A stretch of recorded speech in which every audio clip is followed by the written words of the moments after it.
का ऊपर राज है और हम मानव उसमें सबसे ऊपर है।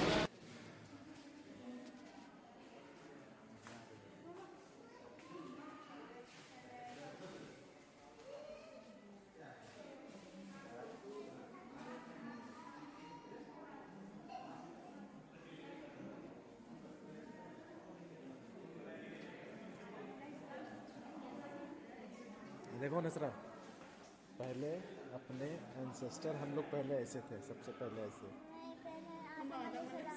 हाँ हाँ, तो पहले ये, उसके बाद थोड़ा सुधार हुआ तो ये हुआ है, मतलब ऐसे।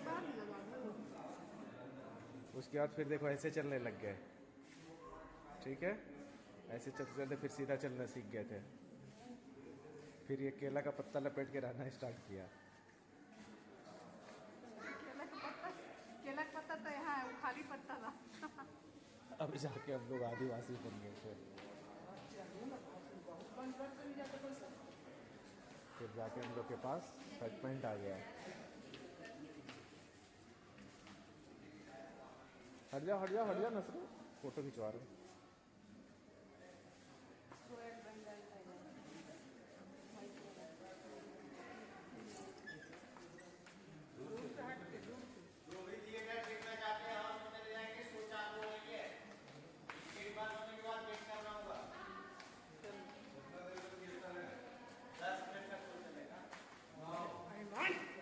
छोड़ दिए, गिर जाएगा गिर जाएगा।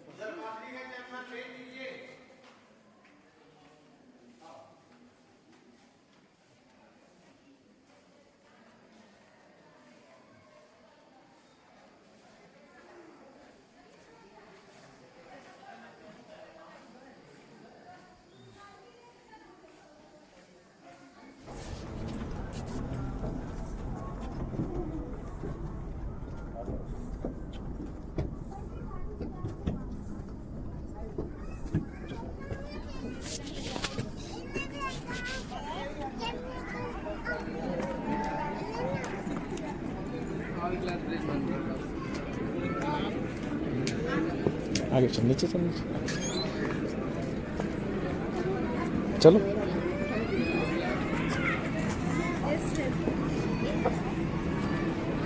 नसरा, फ्रंट रूम।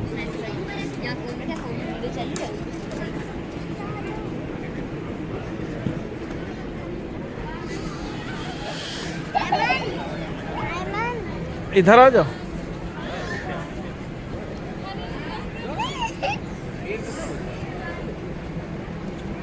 बायोस्कोप क्या है? The ocean bioscope. कभी गिना नहीं ना। और क्या ये भी कि आपकी अगली सांस के लिए जरूरी ऑक्सीजन का मिलना इस बात पर निर्भर है कि आपसे मीलों दूर किसी समुद्र में एक बड़ी सी शार्क मछली एक छोटी सी मछली को खा पाएगी या नहीं। क्यों, यकीन नहीं होता ना? चलिए कोई नहीं, आइए आपको ले चलते हैं एक ऐसी दुनिया में जो आपसे हजारों मील दूर होकर भी आपके अस्तित्व का आधार है।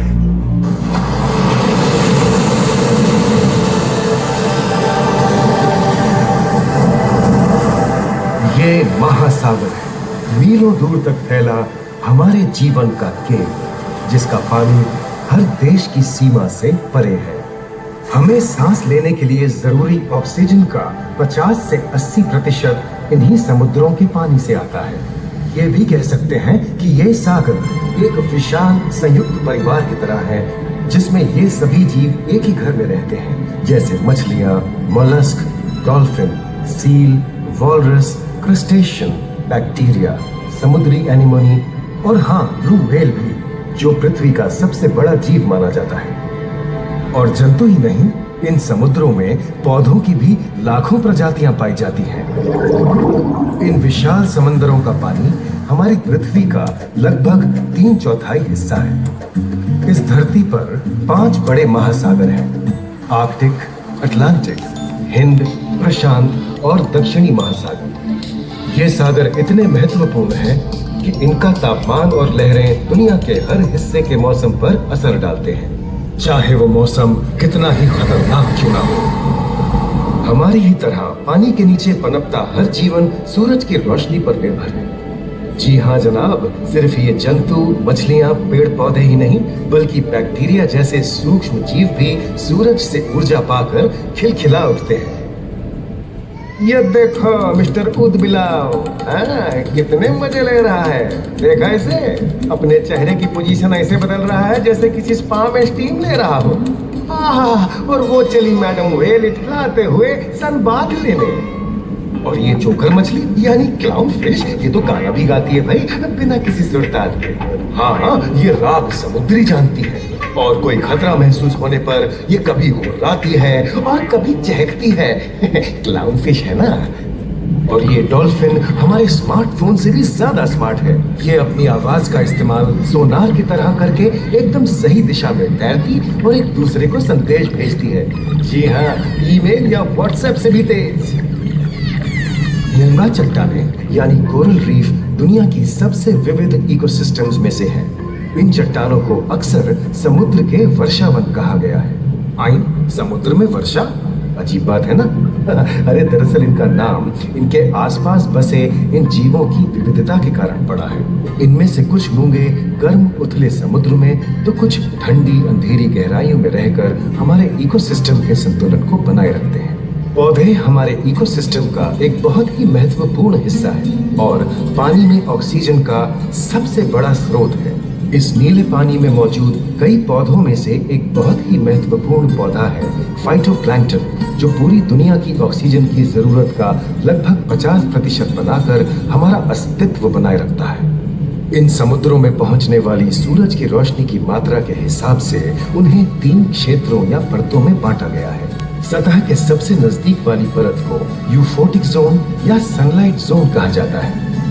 जाहिर है कि यहाँ सूरज की सबसे ज्यादा रोशनी पहुंचती है और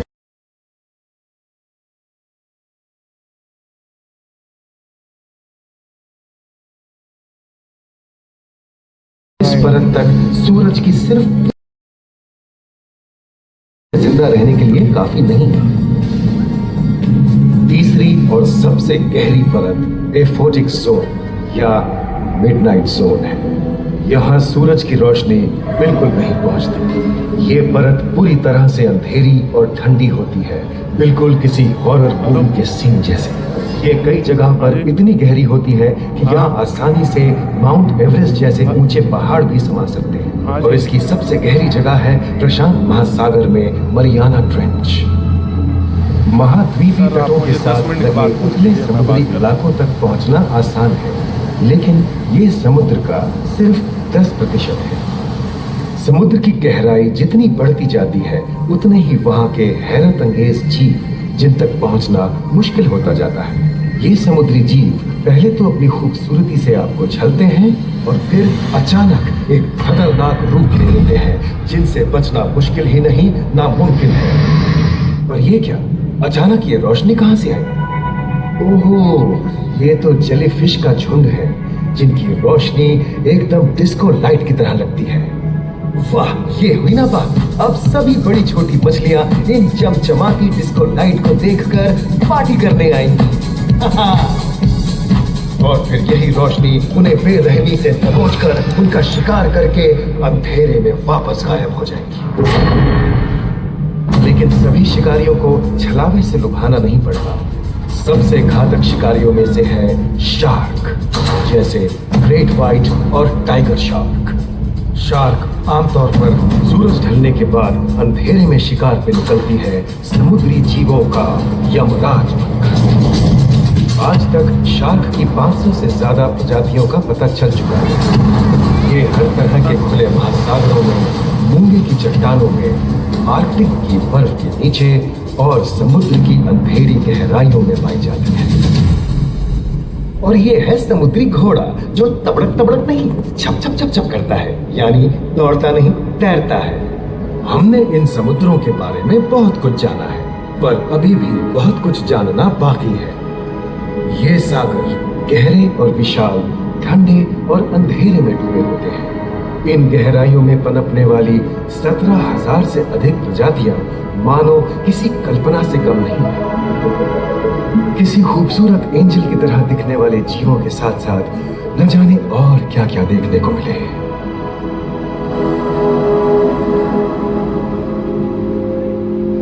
इन विशाल सागरों के इकोसिस्टम इनके बाहर तक फैले हैं। खारे पानी की खाड़ियां, समुद्रों, समुद्र तटों और नमकीन दलदली इलाकों तक। मानव जाति दशकों से प्लास्टिक, जहरीले रसायन, तेल और ऐसी कई चीजों को पानी में बहाकर समुद्रों को नुकसान पहुंचा रही है। कई समुद्री जीवों या मछलियों की दर्दनाक मौत और उनकी इस तड़प का जिम्मेदार हमारी मानव जाति ही है। पिछले कुछ दशकों में वैज्ञानिक पैमाने पर सामने आए खतरों में से एक बड़ा जलवायु परिवर्तन है, जिससे महासागर गर्म हो रहे हैं और ग्रीन हाउस गैसों की अधिकता और ऑक्सीजन की कमी के कारण इन समुद्रों का अम्लीकरण हो रहा है। सागरों के इस तरह गर्म होने से पानी का स्तर बढ़ गया है और बर्फ की चादर पिघल रही है। इस विनाशकारी बदलाव के परिणाम स्वरूप समुद्री जीवन खत्म हो रहा है और पूरे इकोसिस्टम के लिए ऐसे खतरनाक हालात हम ही पैदा कर रहे हैं।